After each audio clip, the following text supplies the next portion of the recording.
सभी को नमस्ते। हम उपनिषदों के ऊपर विचार कर रहे थे।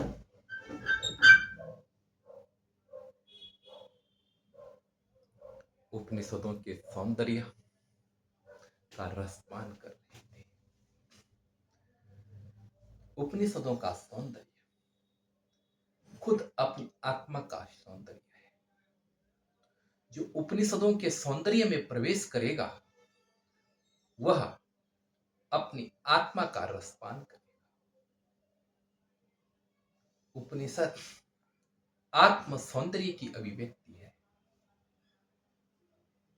इसीलिए उस आत्म सौंदर्य को देखने के लिए उपनिषद पावन पथ है।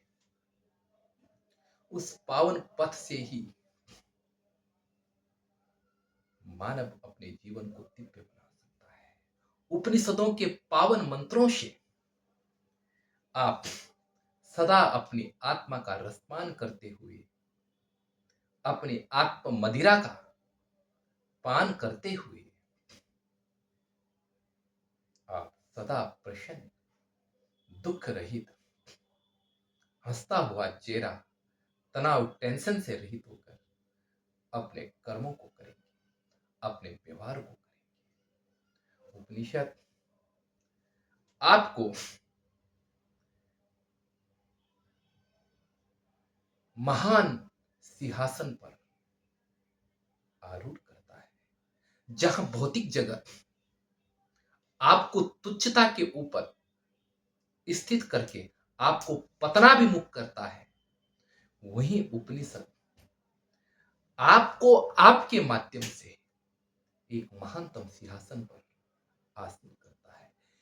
ये पूर्ण मानवता को महानतम आसन पर, राज सिंहासन पर, श्रेष्ठतम आसन पर आरूढ़ करता है, स्थापित करता है। इसलिए उपनिषद का मार्ग बहुत ही उत्तम है। दुनिया, भोग, वासना, इनके ऊपर आपका जीवन बर्बाद हो जाता है, आपका जीवन खत्म हो जाता है। मुझे याद आई स्वामी राम तीर्थ की जीवन की एक घटना।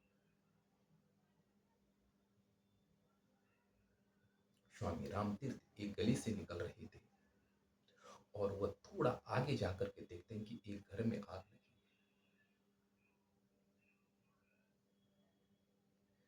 अब जब घर में आग लगी है बहुत तेज, तो जो मालिक है वो बाहर खड़ा है और वो कहता है कि जल्दी सामान निकालो, सामान निकालो घर से। सामान निकालना शुरू कर देते, सब सामान इकट्ठा कर दिया जाता है। लेकिन इतने में लोग बोलते हैं कि मालिक का बेटा कहाँ है? बोला महाराज वो तो कमरे में है। बोला कमरे में है? वो मालिक का बेटा कमरे में, अंदर आग लगी है, अंदर है। वो निकालना छोड़ दिया, सामान तो इकट्ठा कर दिया, लेकिन जो वास्तविक मालिक था भविष्य का, वो खत्म। ये घटना वहां की है, लेकिन ये घटना आपकी भी है। आप भी यही काम कर रहे हैं कि दुनिया की दीनदारी में आप वस्तुओं को तो इकट्ठा कर लेते हैं, लेकिन आपकी आत्मा उन्हीं वस्तुओं के कारण जलती हुई नष्ट हो रही है। आप नष्ट होते जा रहे हैं। आप यह मत समझना कि यह जगत जो है यह आपकी आत्मा को उन्नत बना रहा है। ये भोग वासनाएं, आप ये सोचो कि आपके जगत को उन्नत बना रही है, श्रेष्ठ बना रही है। नहीं, ये आपके जीवन के नाश करने की चीज। ये जगत की वासना, ये जगत के झूठे संबंध आपके जीवन को नष्ट कर देंगे और आप एक क्या है, नष्ट जीवन को जिएंगे। इसीलिए उपनिषद की शरण में आना है, जहां आप अपने अपने को वास्तविक स्वरूप को पा करके अयम आत्म ब्रह्म, यह आत्मा क्या है, जहां आपको पता चलेगा कि अभयम वोई ब्रह्म, यह ब्रह्म अभय है। जहां आपको ये पता चले कि आनंदम ब्रह्म विजानिया, ये आनंद स्वरूप आत्मा है। जहां आपको ये पता चलेगा कि सर्वम खलु इदम ब्रह्म, ये सारा जगत ब्रह्म रूप है। और ब्रह्म कौन है, अयम आत्मा ब्रह्म, ये आत्मा है जो जगत रूप में प्रतीत हो रही है। आपको पता चलेगा कि मैं जिसे खोज रहा हूं वो दिखाई नहीं दे रहा है। देखिए वास्तविकता तो यह है कि जगत जनायो जय सकल, सो हरि जान्यो नाय, जिन आंखें सब देखिए वो आंखें देखे न जाए। वो ऐसा तत्व है कि उसी से ही सारी जगत का व्यवहार हो रहा है, उसी आत्म तत्व से। लेकिन वह आत्म तत्व दिखाई नहीं देता है। जैसे आंखों से हम सब कुछ देखते हैं, लेकिन आंखें दिखाई नहीं देती है। ऐसे ही वह तत्व है, वह तत्व अनुभूति का भी है। वह अनुभूति है, शब्द नहीं, विचार नहीं। विचार एक भ्रांति है, विचारों में नहीं, वो वास्तविक अनुभूति है, वह सत्य अनुभूति है। जब आप गुड़ को खा रहे हैं तो गुड़ का स्वाद वास्तविक है,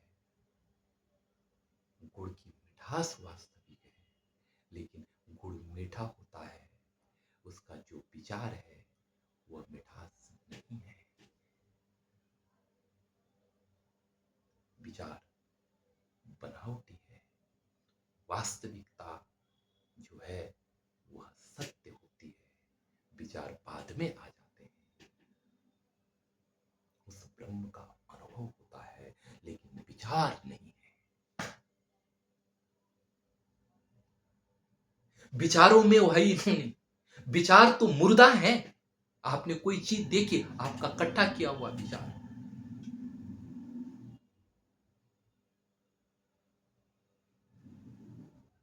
आपने पूरा जीवन जिया और बुढ़ापे में आपके पास विचार है, और क्या। जीवन का एक स्वप्न आपके पास है जो विचार रूप में आप उसको देखते रहते हैं, वो वास्तविकता से वास्तविकता गुजर गई है, विचार इकट्ठा है। इसलिए विचार जो है वह वस्तु स्थिति नहीं है, विचार से अतिरिक्त एक तत्व है जो वास्तविक स्थिति है, उसमें ध्यान केंद्रित करना है। ये तो पूरा उपनिषदों में आया है, और वो वास्तविक है। और उसको इकट्ठे करके आप ये बोलेंगे मैं विद्वान। कहा ना कि जो जानता है वो, जो कहता है जानता हूं वो जानता ही नहीं, जो कहता है मैं कुछ नहीं जानता हूं वह शायद ब्रह्म को जान सकता है, क्योंकि उसको पता है कि ये सब क्या है, अल्प है, तुच्छ है। यद यद अल्पम तन मर्त्य, जो कुछ अल्प है वह मरणशील है। यो वै भूमा तदमृतम, जो भूमा है, व्यापक है, वह अमृत है, अमरणशील है। यद अल्पम तन मर्त्यम, जो अल्प है वह मरणशील है, विनाशी है, परिवर्तनशील है। और यो वै भूमा तदमृतम, जो भूमा है, व्यापक है, जो अनंत है, अपरिसीमित है, देश देश काल से भी परे है, देश काल में भी है और देश काल से भी परे है, वही ब्रह्म है। उसी को ही समझना है, उसी को ही समझ करके पूर्ण व्यवस्था है।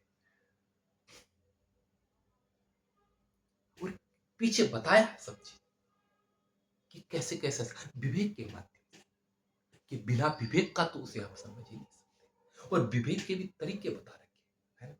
विवेक के अनुपम तरीके। इतना ही नहीं, उसका जब अभ्यास करना है उस तत्व को जानने का, तो नीति नीति करके करना पड़ेगा, है ना। इसलिए कहा गया है कि तत्व अभ्यासात नेति नीति त्यागात विवेक सिद्धि, सांख्य सूत्र है। तत्व अभ्यासात नेति नीति त्यागात विवेक सिद्धि। तत्व के अभ्यास करते करते नीति नीति, यह नहीं है, यह ऐसा अलग करते हुए, हटाते हुए तत्व तक आप पहुंच पाएंगे, समझ पाएंगे कि वह ब्रह्म है और कोई तरीका नहीं।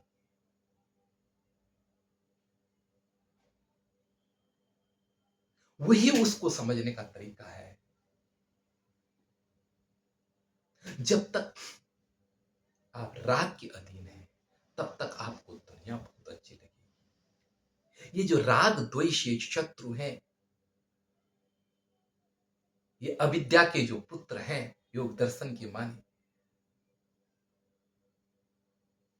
तो जब तक आप इनके अधीन हैं, अविद्या के अधीन हैं, तब तक आप वास्तविक स्थिति नहीं समझ सकते। लेकिन यदि आप ब्रह्म की तरफ बढ़े हैं, अभ्यास करते करते आप इस तरीके से बढ़े, ब्रह्म की तरफ बढ़े, अभ्यास करते करते नीति नीति और त्याग करते हुए, और अंतिम में आपको विवेक की सिद्धि होगी, विवेक की प्राप्ति होगी। त्याग से ही विवेक की सिद्धि है। इसलिए तत्व अभ्यासात नेति नेति त्यागात विवेक सिद्धि। तत्व अभ्यास करते करते यह भी नहीं है, यह भी नहीं, त्याग से अंतिम में विवेक की सिद्धि होती है, वास्तविकता मिलती है।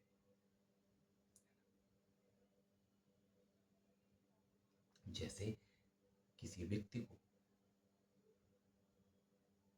सोना खोज रहा हो, तो वह क्या है, खान में जाएगा, खोदेगा खोदेगा, मिट्टी तो मिलेगी, मिट्टी में सोना होगा, लेकिन मिट्टी को, सोना मिट्टी के साथ में आएगा।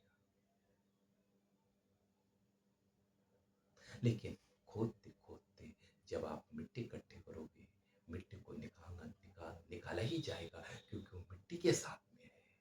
लेकिन मिट्टी को अलग करके सोने को संग्रह किया जाता है। सेम यही स्थिति है कि इस जगत को हटाते हुए, जगत के गुणों को किनारे करते हुए आत्म तत्व की सिद्धि होती है, आत्म तत्व की प्राप्ति होती है। मिट्टी नहीं, ये मिट्टी नहीं, अंतिम में जो मिलता है वही है। लेकिन ये तभी होगा जब आपको उपनिषद का ज्ञान, तम तो तम तो औपनिषद पुरुषम पृच्छामि। उस ब्रह्म को जानने के लिए तो तुम्हें उपनिषद पुरुष की ही शरण जाना पड़ेगा, और कोई रास्ता नहीं।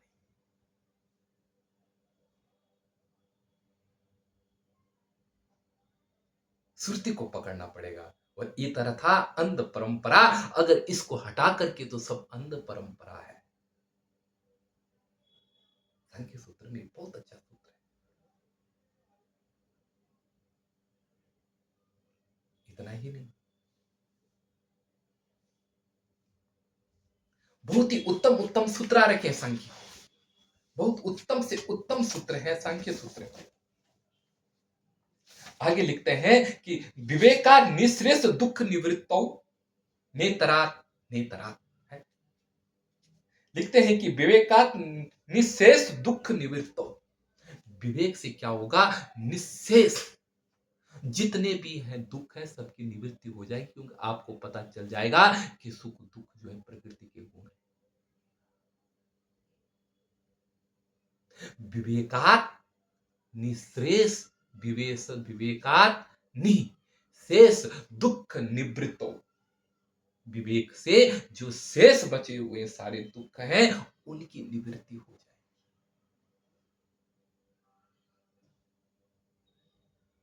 विवेकात निःशेष दुख निवृत्तो, और इससे क्या आएगी, कृत्य कृत्यता। प्रकार निःशेष दुख निवृत्तौ कृत्य कृत्यता। विवेक से दुख की निवृत्ति हो जाएगी और आप कृत्य कृत्य हो जाएंगे, आपका जीवन सफल हो जाएगा। आगे लिखते हैं नेतरा ने न इतरा न इतरा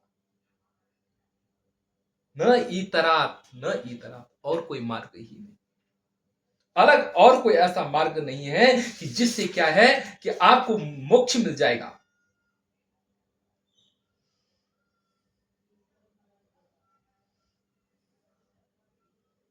इतरात न इतरात न न इतरात न इतरात, और कोई मार्ग ही नहीं, विवेक ही शरण है, ज्ञान ही शरण का मार्ग है। इसलिए आप तत्ववेत्ता बने। उपनिषदों में तो साफ बता दिया है, ये जो प्रसंग चल रहा है गुरु शिष्य का, इसमें इस बात को स्पष्ट कर दिया है,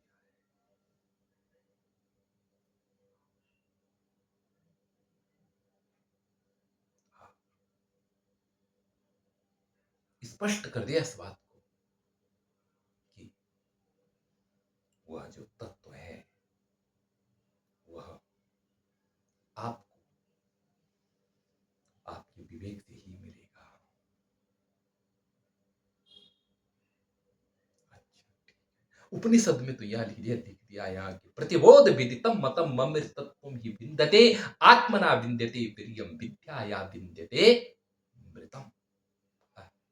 प्रतिबोध विदितम मतम अमृतत्वम ही विन्दते। प्रतिबोध, देखो दो किस्म से इसके अर्थ लगाते हैं। प्रत्यक्षु बोध, प्रत्यबोध माने प्रत्येक में होने वाला ज्ञान, प्रत्येक में जो आत्म तत्व का होने वाला ज्ञान है, प्रतिबोध। प्रतिबोध से उत्पन्न होने वाला ज्ञान,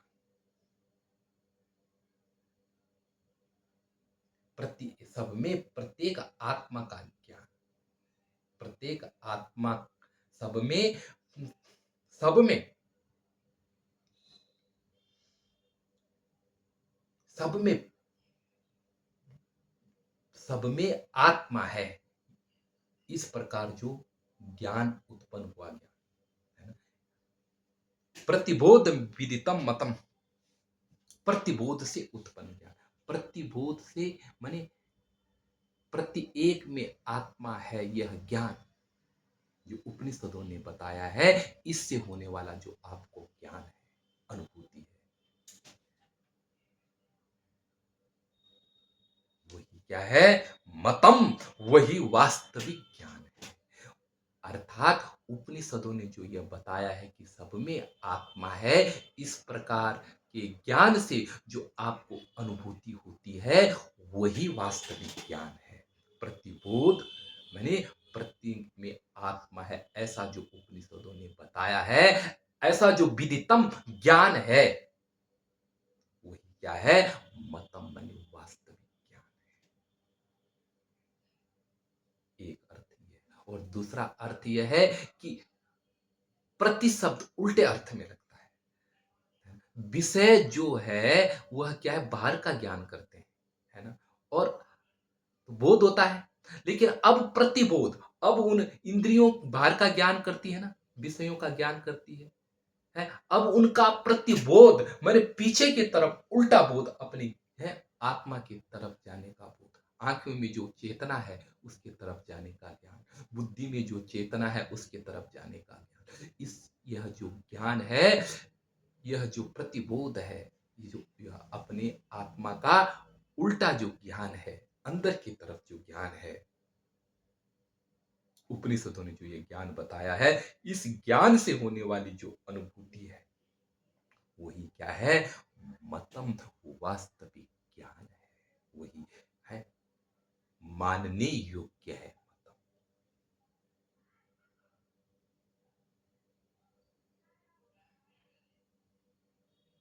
ही मैंने यस्मात्, इसी से ही। क्या? अमृतत्व ही विन्दते, इसी से ही मानव को अमरता मिल जाती है। अमृतत्व मैंने अमरता मिल जाती है। यही वास्तविक ज्ञान है कि जिससे अमरता मिल जाती है। मनुष्य शाश्वत जीवन में प्रवेश कर जाता है, अखंड आनंदमय जीवन में प्रवेश कर जाता है। ये जीवन की कृत्यता है जो सांख्य सूत्र में बताया था। ज्ञानात् मुक्ति, ज्ञान से मुक्ति है।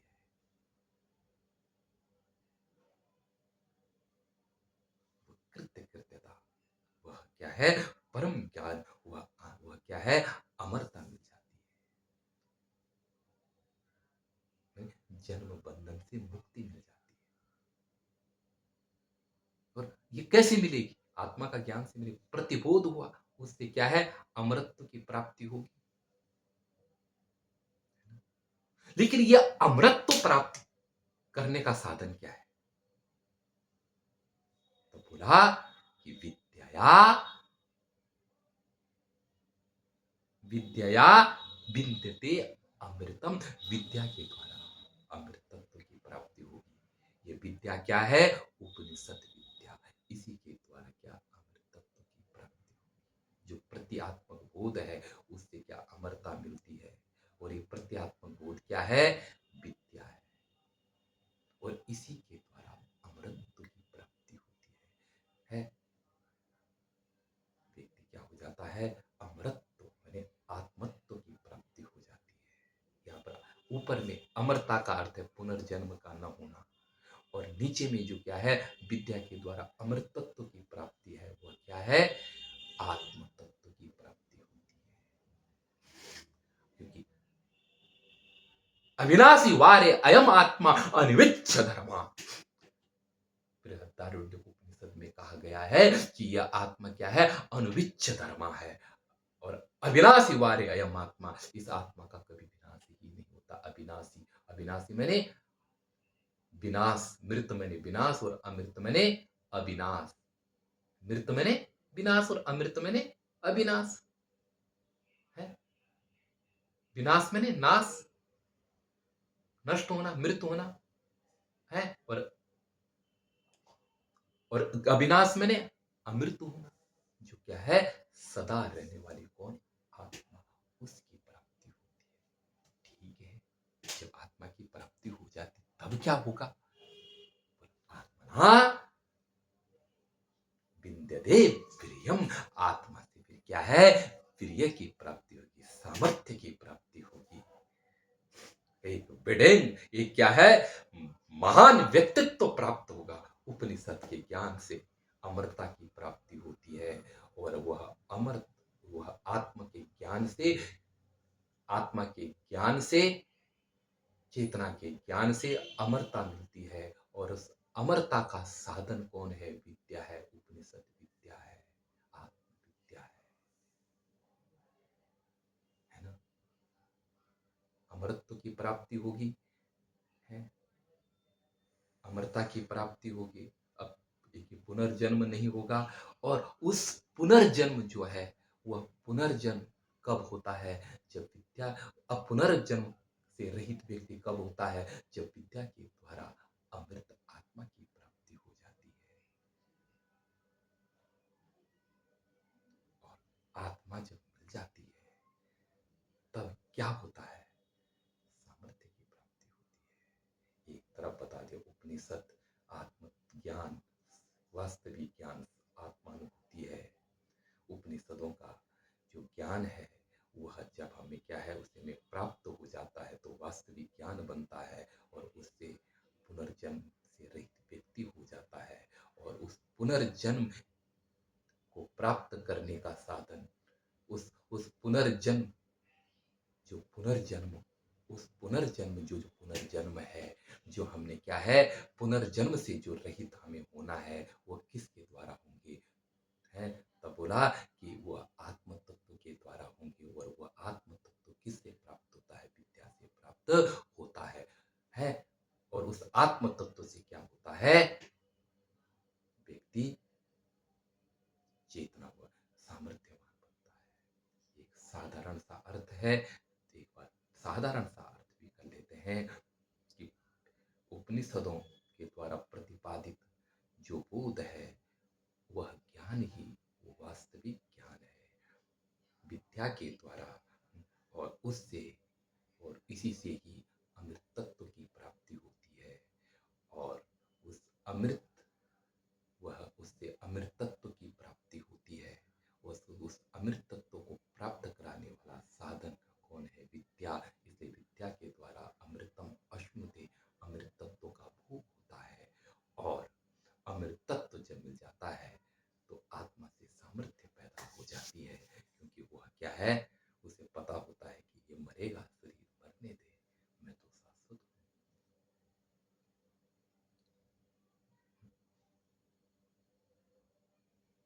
बस यही करना है। एक दूसरा अर्थ भी इसका ये कर लो कि क्या प्रतिबोध के द्वारा अमृत तत्व की प्राप्ति होती है। प्रतिबोध प्रतिबोध जो ज्ञान है वही वास्तविक ज्ञान है, उससे आत्म तत्व की प्राप्ति होती है। आत्म तत्व की प्राप्ति का साधन क्या है? तो बोला कि विद्या है, विद्या के द्वारा उसे प्राप्त करते हैं। और बोला आत्मा को प्राप्त करके क्या करोगे? तो आत्मना आत्मना विद्यते प्रियम, आत्मा के द्वारा प्रिय और सामर्थ्य की प्राप्ति होगी। यही तो है उपनिषद। इसी तत्व को समझना है, इसी रहस्य को समझना है, यही जीवन की कृतार्थता है। ये नहीं समझा तो कुछ नहीं समझा।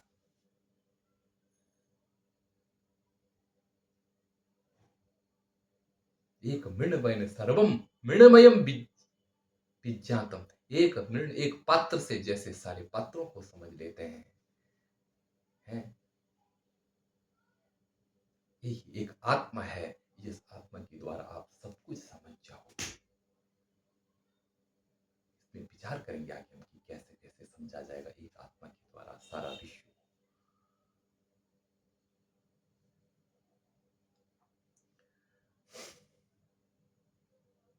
ये आत्म तत्व है।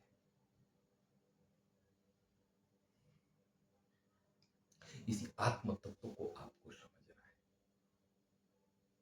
इसी की शरण में जाना है, इसी का रसपान करना है। आगे लिखते हैं कि यह चेत वेदित दथ सत्यमस्ति, न चेत हादीन महति विनष्टि, भूतेषु भूतेषु विचित्य धीरा प्रत्यस्मात् लोकादमृता भवन्ति। बोलते हैं यह इस जीवन में चेत चेत अवधित, यदि इस जीवन में उस ब्रह्म को जान लिया, उस तत्व को जान लिया, तो दस सत्यम अस्ति, तो ठीक है भाई, अच्छा काम किया, सत्य काम किया, जीवन की सफलता को प्राप्त किया, अगर जान लिया तो। यदि न चेत अवदित, यदि तुमने नहीं जाना, यदि चेत इह न चेत इह अवेदित, पहले तो यह है कि यह चेत चेत अवेदित, यदि तुमने उस ब्रह्म को जान लिया तो दस सत्यम अस्ति, तो ठीक है। न चेत इह अवेदित, यदि तुमने उस ब्रह्म को नहीं जाना, यदि तुमने उस ईश्वर को नहीं जाना, ध्यान देना, जानने की बात आ रही, भक्ति की बात और, तो महती विनष्टि, तो आपने अपना महान विनाश किया, क्योंकि तब आप एक पदार्थ है, पदार्थ के चक्कर में फंस करके घूम रहे हैं। तब आप पदार्थ आपको घुमा रहा है।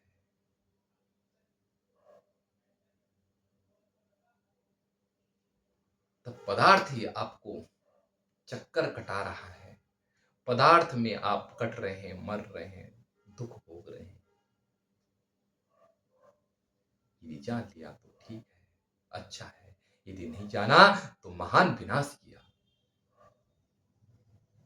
बोला जानने का तरीका बता रहे, बोले आगे कि भूतेषु बुद्धि, बोले धीरा, जो बुद्धिमान लोग होते हैं वो भूतेषु भूतेषु विचित्य, वह उसे भूतों में, प्राणियों में, भूत और क्या है, पंच महाभूतों से बने हुए इस पूरे विश्व में विचित्य मैंने जान करके, अलग करके, विवेक करके, अस्मात् लोकात्, इस लोक से, इस संसार लोक से प्रत्य मैंने मर करके, अर्थात इस संसार में वो क्या है, विषय संसार के प्रति मर जाते हैं। इस संसार से मर करके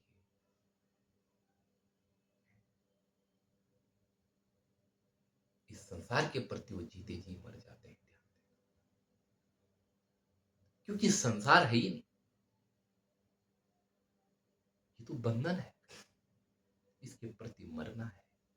ये जग जामिन जागही जोगी, परमारथ प्रपंच वियोगी, जानिय तब ही जीव जग जागा, जब सब विषय विलास विरागा। प्रमाद मोई मृत्यु, प्रमाद ही मृत्यु है। आप सब मरण, मृत्यु, मृत्यु का जीवन जी रहे हैं। आप जो जितने भी लोग हैं, जो अपने को बुद्धिमान समझते हैं, वास्तविकता यह है कि वह क्या है, संसार के प्रति जगा हुआ मानते हैं, लेकिन वह वास्तविकता यह है कि वह क्या है, अपने को श्रेष्ठ मानते हैं। जिसके प्रति वह जग रहे हैं, सो रहे हैं, खा पी रहे हैं, उससे यह योगी मर जाता है, अर्थात खुशी रहित होकर के, किनारे होकर के, अमृता भवंती, अमर जीवन में प्रवेश पाता है। जगत के प्रति योगी मरा हुआ होता है और परमात्मा के प्रति जगा हुआ होता है, इसलिए वह अमर धर्म को पाता है। अमृता उसकी शरण में जाना, वही व्यवस्था है।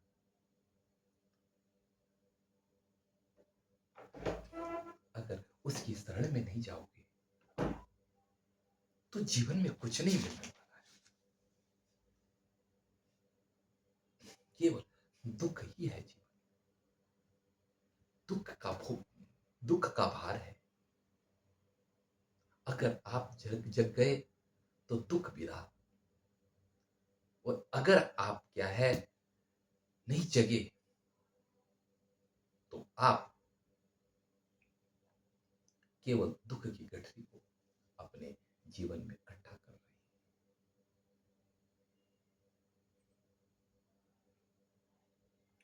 हैं। ब्रह्म की अभिव्यक्ति जीते जीते होती है, मरने के बाद।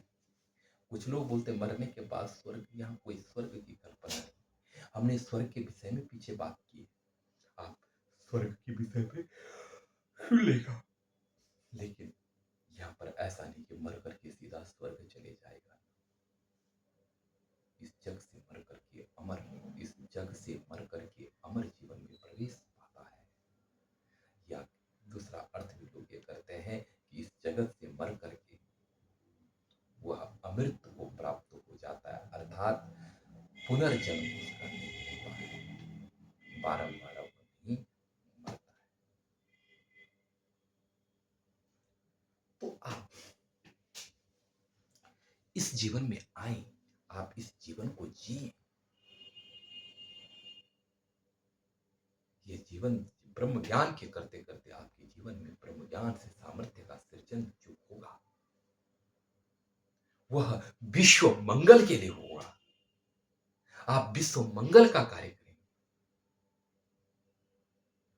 वास्तविकता तो यह है कि तब ऐसा हो जाता है कि अपना जीवन बहुत छोटा हो जाता है, अपना जीवन छोटा होने का मतलब ये नहीं है। अब मैं ये कहने का मतलब है कि आपकी आवश्यकताएं बिल्कुल सीमित हो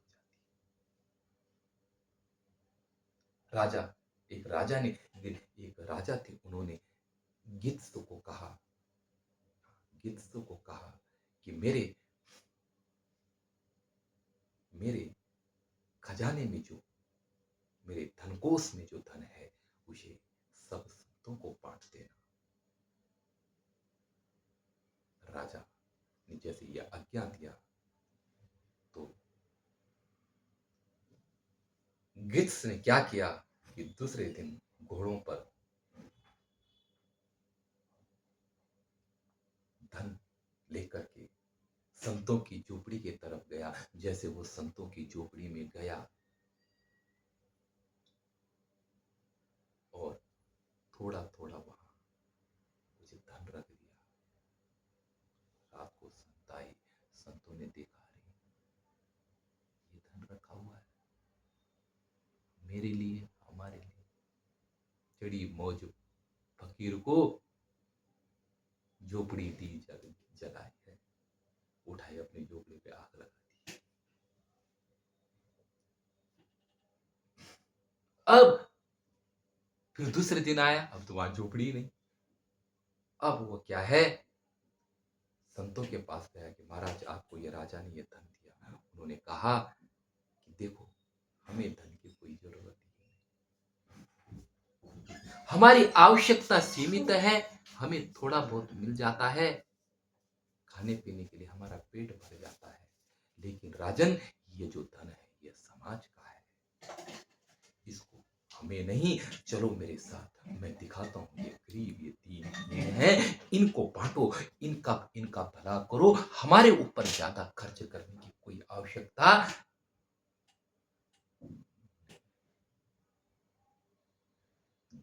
सीधे गया और बोला, महाराज तुम्हारे धन को लेने के लिए तैयार है नहीं। वो कह रहे हैं कि अगर गरीबों को देना है तो ठीक है, हम तुम्हारे साथ में बांटने में हेल्प कर देंगे, मदद कर देंगे लोगों की, लेकिन हमको तुम्हारी जरूरत, तुम्हारे धन की जरूरत। तुम सोचो कि संत और महात्मा बड़े बड़े महल बना करके रहेंगे,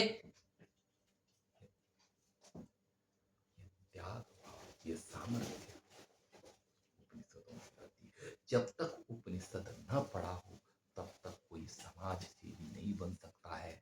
अगर कोई समाज सेवी बन रहा है तो वह समाज सेवी नहीं, वह स्व सेवी है, वह आत्म सेवी है, वह आत्म भरी है। इस चक्कर में मत पड़ना कि कोई आपको, आपकी सेवा कर रहा है, वो अपनी सेवा कर रहा है। जब तक उपनिषद का सही ज्ञान, क्योंकि उपनिषद सही दिग्दर्शन कराएंगे, सही मार्ग बताएंगे।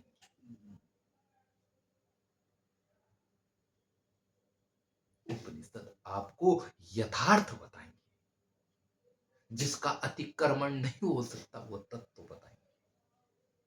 या वो नहीं है कि नाचने का है,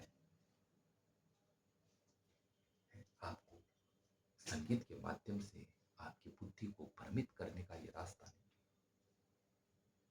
संगीत के माध्यम से आपको मन को बहला करके आपकी जेब से पैसे खींचने का ये मार्ग नहीं है। ये संगीत के माध्यम से आप में उन्माद भर करके, संगीत के माध्यम से आपकी काम वासना को उद्दीप्त करके, आपको संगीत का लट्टू बना करके आपको अपना दास बनाने का यह मार्ग नहीं है। यह मार्ग आपको मुक्ति का मार्ग है। यह मार्ग सम्यक दर्शन का है, यह मार्ग सम्यक चरित्र का है, यह मार्ग सम्यक ज्ञान का है, यह मार्ग सम्यक जीविका का है। आपने, बुद्ध ने तो सब सम्यक सम्यक अष्टांग योग ही बना दिया, अष्टांग, आर्य अष्टांगिक मार्ग ही बना दिया। सब पीछे है, कोई अंतर नहीं आता, थोड़ा बहुत अंतर आता है। आए,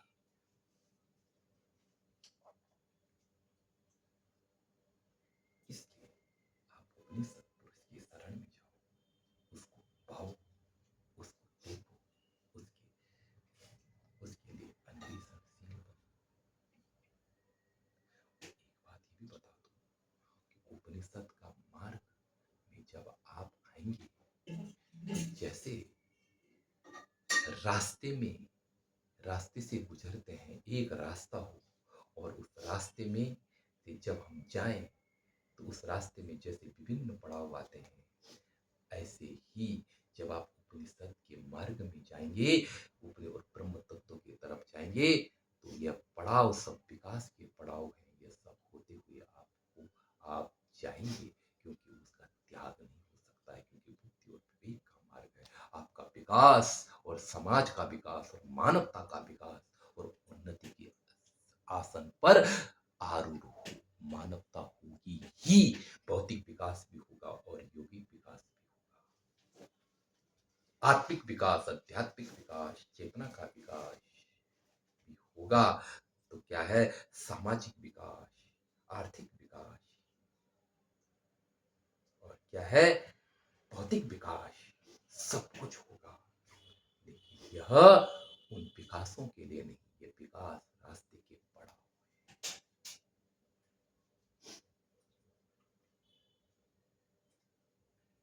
इन सीढ़ियों को चढ़ करके जाना ही पड़ेगा, मंजिल